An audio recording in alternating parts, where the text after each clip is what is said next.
हमारा जीवन, हमारा व्यक्तित्व, हमारे गुणों और अवगुणों के संग्रह का प्रारूप, ये सब धीरे धीरे ही आगे बढ़ते हैं।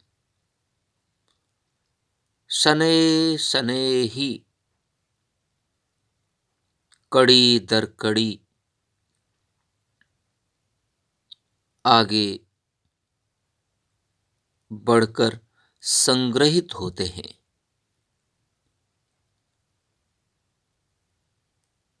अचानक कुछ भी नहीं होता। जो कुछ भी अचानक दिख रहा है, वह धीरे धीरे, कण कण, तृण तृण सी होती हुई गतिविधियों का, होती हुई क्रियाकलापों का ही परिणाम है, जो हमें अचानक उन बदलावों के परिणाम के रूप में दिखाई पड़ते हैं।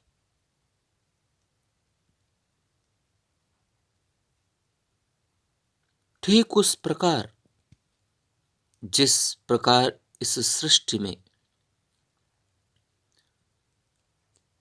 इस प्रकृति में सब कुछ धीरे धीरे ही आगे बढ़ता है, कड़ी दर कड़ी ही आगे बढ़ता है। एक एक महीन बूंद के द्वारा पृथ्वी का अथाह जल वाष्प के रूप में परिवर्तित हो जाता है। एक एक महीन बूंद के सहारे ही अथाह जल बादलों में संग्रहित हो जाता है।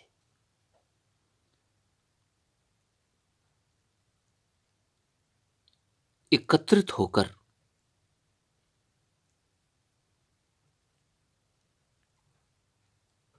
एक एक बूंद कर ही ठंडा होता है, और ठंडा होकर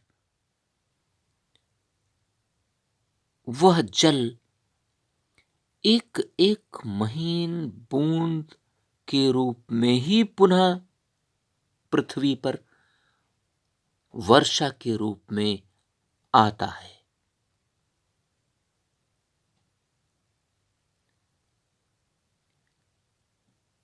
यदि सब कुछ ऐसे ही तारतम्यता के साथ,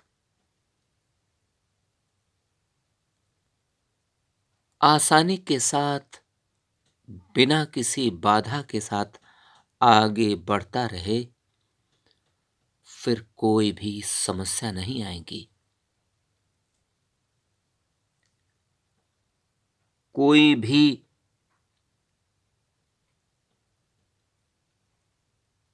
बाधाएं नहीं आएंगी।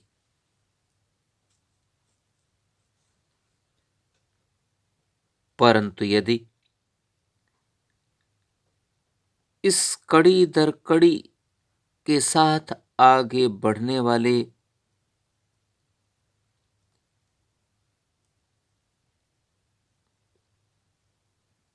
क्रियाकलापों के प्रारूप में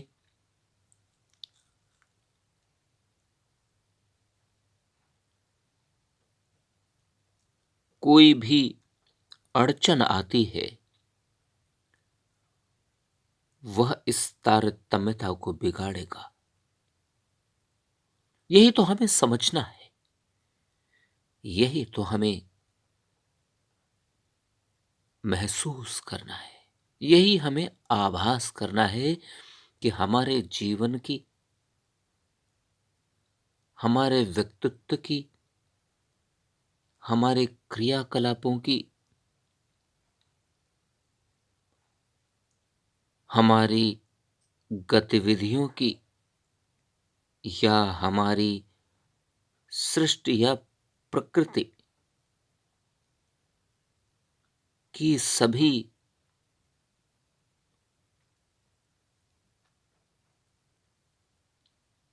स्पष्टता की ये झांकियां शनै शनै ही आगे बढ़ती चली जाएं, धीरे धीरे ही आगे बढ़ती चली जाएं,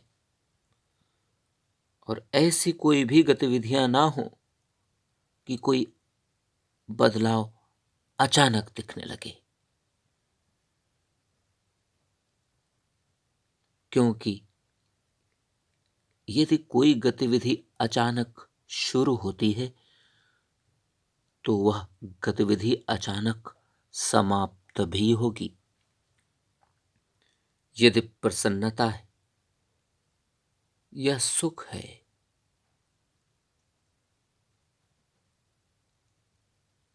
या गुणों का संग्रह है,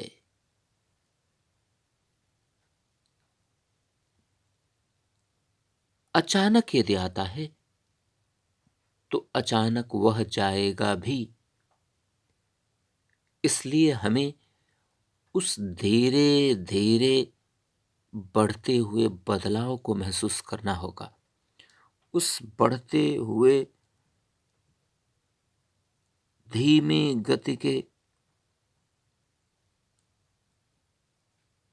बढ़ते हुए रूप को आभास करना होगा, उसकी सुंदरता का आभास करना होगा। जब हम उसके सौंदर्य का आभास करेंगे, उसके सौंदर्य की अनुभूति को प्राप्त करेंगे, तब हमें स्वयं ही वह सुख प्राप्त होने लगेगा। तब हमें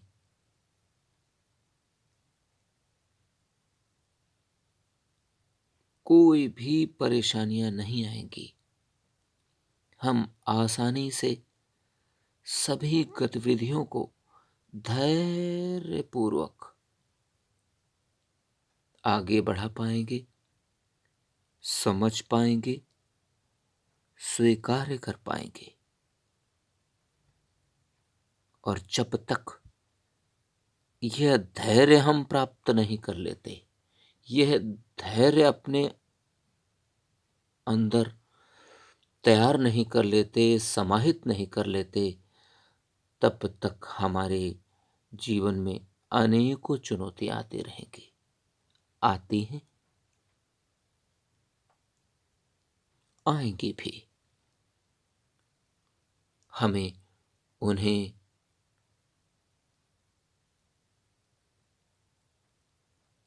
सामने आकर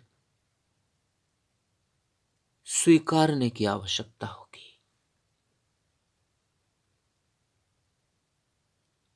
यही तारतम्यता तो हमारे जीवन का वास्तविक सुख है, वास्तविक आनंद है। हमें इस तृण तृण कर, क्षण क्षण कर, कण कण कर बढ़ते हुए व्यक्तित्व के संग्रह को, जीवन के संग्रह को समझना होगा और उसी के अनुरूप हमें अपने जीवन को ढालना होगा, संतुलित और समन्वित करना होगा। यदि हम यह कला सीख पाए तो हमारा जीवन प्रसन्नता से, सुख से, आनंद से परिपूर्ण हो जाएगा। हमारा जीवन सार्थक होने लगेगा।